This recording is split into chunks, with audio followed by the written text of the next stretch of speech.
home brewed on EU. Thomas and Tayson landing on the same spot. Look to be maybe contested on paper. Yeah, and it's against Jannisz as well. This is about to get crazy.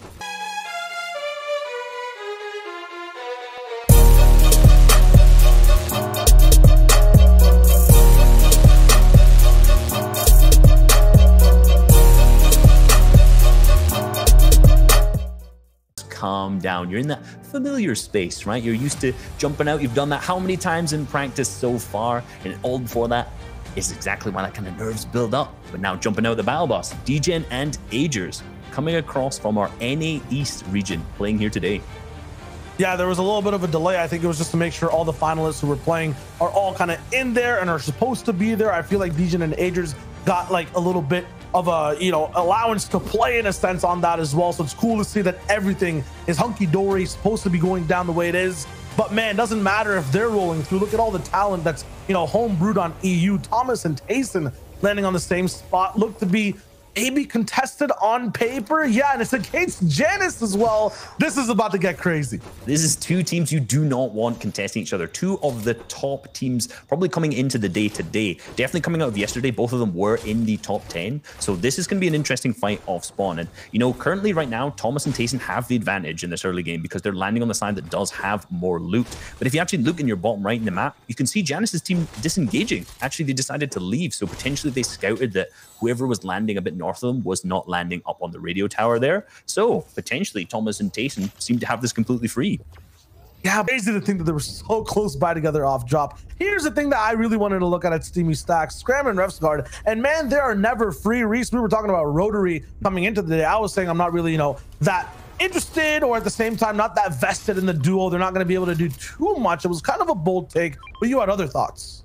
Yeah, it's always a bold take when you have a Russian duo or trio and you say these guys might not shake up the leaderboards a bit. These guys have been notorious for having big pop-off games, very high elimination matches here and there, but again, not being as consistent. And Seventor and Rotary are known to put their stamp on Steamy Stacks, as it may be. So these guys are definitely probably going to stay here all 6 games. So this is probably a fight we're going to watch throughout this game, the next few games, and all the way through. I don't really see any of these teams kind of disengaging from this at all, but Refsguard and Rotary are getting awfully close. I think Refsguard potentially playing a little bit sneaky here, and I'm not sure where Seventor is in this fight. I just saw Scram heal up really hard, unless there's some type of fall damage that rolls through to me I don't know about. It looks like he might have actually picked up Rotary's duel, so now it's all up to Refsguard and Scram to just clean this all up to Rotary to try to come out alive. But man, he's getting peppered from all directions. It's over. Yeah, and you can see Refsguard did have one elimination going into that, so he did in fact pick up Seventor. So this is going to go to Refsguard and Scram, the first game. That's 12 points in total. Might pressure those guys to end up, getting those fights a little bit longer. But here we go again. Tayson and Thomas, they weren't done at the Orchard.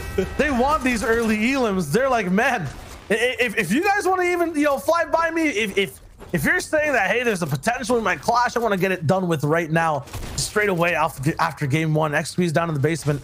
Jannisz on the right side. Tayson might be dropping into something he doesn't know much about, and there's the first shot. Big damage on the Tayson. He drops down onto a cone, and it's actually yellowed by the AI that spawns in here, the NPC. So there's nowhere for him to build to escape. He goes down. He goes down, but Thomas HD still has the HP advantage across, but X-Squeeze is also picked up, I think also by the AI that's in there. So it's down to a 1v1 between Thomas HD and Jannisz at this moment, but Thomas HD way too focused on the AI who's spawning in the basement right now to be able to actually pick up the fight. It's a 3v2. These guys are still playing trios. There's no way. And the yellow rip again. What is this, a yellow box? There's no way right now.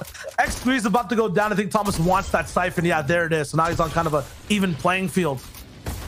Yeah, plenty of materials. Again, seems to have the advantages particular. This is it. Jannisz trying to hide around the corner, but this is going to be Thomas's fight to win at this point. So doesn't seem to do anything too drastic. He doesn't want to go to lose any of his particular HP. He still has the heals as well. Jannisz going around the side, but ooh, the pepper pop. This could be a run in box moment for him, but no, going for the wall replace instead. Jannisz really just trying to do anything to kind of keep away, stay alive as long as possible from Thomas here. Just has way too much space to kind of work with. Thomas has the mats, but hasn't really kind of put down the foundations to use them properly or try to have some type of pressure. He's kind of slowly building up, though. Elusive at the same time, though. It's pretty quiet going all the way up, just going up maybe 1 or 2 builds at a time. And it's down the original box that Thomas was trying to knock over. Not going to be able to find anything as Thomas at the moment, but at the same time, just one shot will change the course of this fight. It could wrap things up for Thomas. Could actually be a big clap back over from the other side too. Here he goes, up once again. We're taking breaths out of the deep water. Going down though to pick up a few mats, the card as well.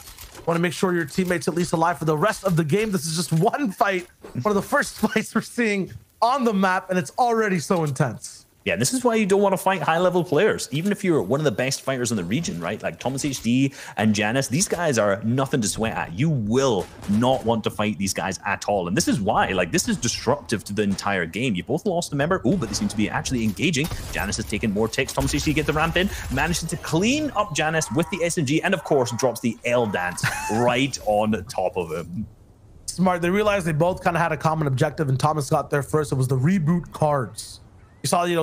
So if you shoot and intentionally miss, then at this moment, they're just going to build for you, but they're not going to stop. So it's actually a good strat. But hey, someone who is not missing right now manages to actually pick up an elimination on rotate.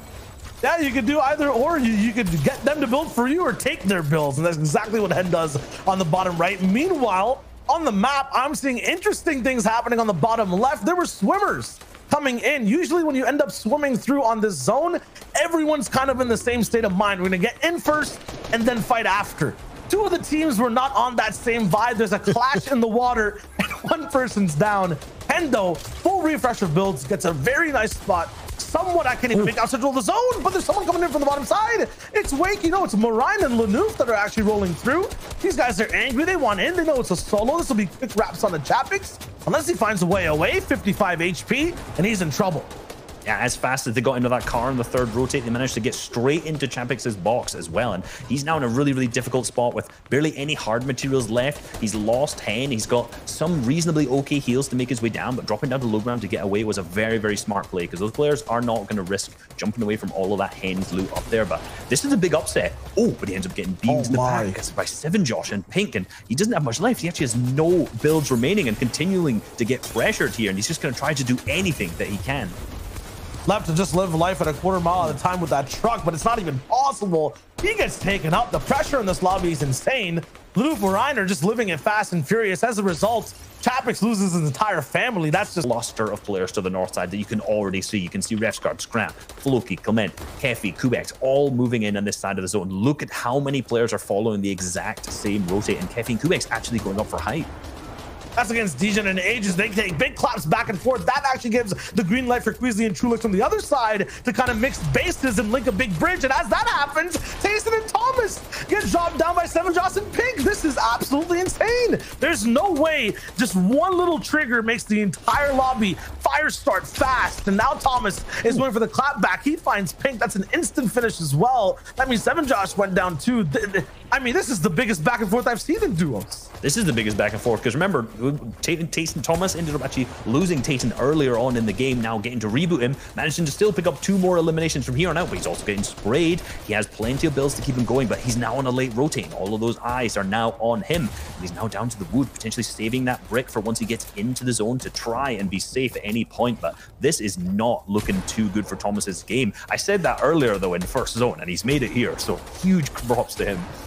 Yeah, but it's just, you get interrupted, you fumble, and then you lose the teammate. And that process, that 3-step process, keeps happening to every single duo that we see. They're split apart in half. Thomas has a few medkits to work with, but man, there's so many people on his wall on this side of the zone. We have Seti, I was about to say Seti and Teak, but I don't even see Teak now. Teak didn't make it past that move either. Is Degen a solo too? Up top? I mean, it looks like it. And yes, it's Queasley all the way up there. Is Trulux with him? Yeah, he is all the way up top. So they actually end up getting that third-party height take coming in. They end up winning out. Cammy takes out Gray in the zone as well. Reese, there's always these moments of tranquility where we can, you know, make a joke, sit and talk, but it's just been constant shots since the third zone. It has been constant shots over and over. Don't worry, I will always be able to make a joke no matter how many shots are going off. But you do one thing that you always will see in the first game in 5th zone is Queasy and Trulex on height. Let's be real. Yeah. Is there ever a game where they're in the lobby where they are not on height? Now, will they be able to win out the first game? That is the real question as this first zone starts moving. It goes to the north-hand side. You can see all the players at the back. Cammy and Paco still alive. Now moving on with Flick and Anas, trying to take a nice dead side rotate on the east-hand side of the road, but they're getting stuck up with Nako as well, potentially going to jump in the box and pick up their second elimination of the day, but no, Nako manages to get out. Yes, no matter if there's a team down or up, he's also going to be working with time. This time it'll be on his side, actually relieving the pressure. And Nas going to make a mistake, go towards the right side, get dropped down to just 1 HP and split apart from Flick. We'll see Cammy picking up a Nas. That is tragic. He sees his dual mate go down. He has to move and go forward. Ningo though comes from the backside and finally gets to pick up. The survival strat actually pays off the whole way through. Yeah, and you can see Stormy right in twos on the top right-hand side of your screen right now as well, making a great rotate. But Thomas still in the lobby right now, picking up 2 more eliminations that we didn't manage to see as a solo right now. Moving on, again, with absolutely no materials, but the ability to clutch because he keeps doing it over and over again. He's managed to pop a med kit in the zone to keep him moving as much possible as he can right now with barely any HP, but it's ticking down. His time is very, very limited as he plays low ground, but he's getting focused by Shuzi, and he does get eliminated finally in this match. Yeah, we saw Diablo go down Cammy as well, so he got a little bit of extra placement. Meanwhile, though, you were asking, can Tulex and Queasy hold on to height? They have so far dropped down to kind of double take on the Dowmaster. Doesn't actually end up happening into a full elimination. It's all good. They got the pressure. Tulex still follow through with that pressure as well. As they're dropping down so many hot shots on the lobby, they actually get a little bit of a break with a bounce back. Superkey's getting a few limbs on a Karma. We see Doll finally go down. Vortex also falling towards Trulex, so they're still active on height. This will be tricky, though. It's kind of a little bit of a surgery from high ground. They have to pick apart every build and layer, seep in through, and then make sure they get the elims and finish off the game. There's a big break, a big silent factor now for every low ground team, and they're using it very well. Yeah, as soon as that zone starts to pull back, it's really awkward for the height teams to keep picking up eliminations, but they get a free ride because they can just go through all top of all those old builds. And it's a bit more difficult for players like Refsguard right now, left alive as a solo, knocking down Flecken, somehow manages to get in the box and hits the shot as well. Connects, picking up an elimination because he keeps him moving. Right now, Queasy and Trulex starting to drop down so they can get more eliminations as well. Refsguard's still alive in your bottom right-hand side screen. Kiko still alive with Slender on the low ground. This may be a 2v2 with Queasy and Trulex against Kiko and Slender, but there's still 2 more solos left alive, and one of those is Refsguard. Yeah, high is a solo, low, or high is a duo, low ground's a duo, then everyone in between is all solo. So Refsguard's just waiting, praying for any other mid-ground player to pop up that he can easy pump. As he's doing that, though, finally builds out, so Queasy and Trulex know there's still one person on mid-ground. Kiko's waiting. Suki's at the backside. Trulex, Queasy still shooting up from up top. Kiko follows through and gets by. Subuki in the storm side. Refsguard's trying to get into the duo. Bites off more than he can chew. Kiko with a double pump left and right. It's huge, but he goes down after the fact. Now it's a 2v1. Trulex versus Queasy. We'll see Queasy going down low, but he's in a big zone fight. Know that the one big shot, 2 from Slender. He's popping off. He's insane. 1 HP. Onto Queasy, it looks like right now. This is very winnable for Slender. Being pulled down from the harpoon. Doesn't come through. It's almost there. He's kind of playing around with the zone because he has no builds. You know, Queasy has all of them so far. Let's just land 1 pump shot here. All the way on height. He's so far away. There's just 20 seconds left with the zone. Slender's looking for it. 1 clutch shot. But there's big shields that pop from Queasy, and he has position. This might be the clutch up back from Queasy. 37 HP. The AR and Harpoon aren't going to be enough. Drop down pump from Queasy. He was ready for it. And what a game 1. Queasy and Trulex, what an incredible pop-off going in that final game. But I got to give props to Slender right now from that massive performance. Very, very close to being able to pick up the victory royale. But right now, we're tossing it over to a break.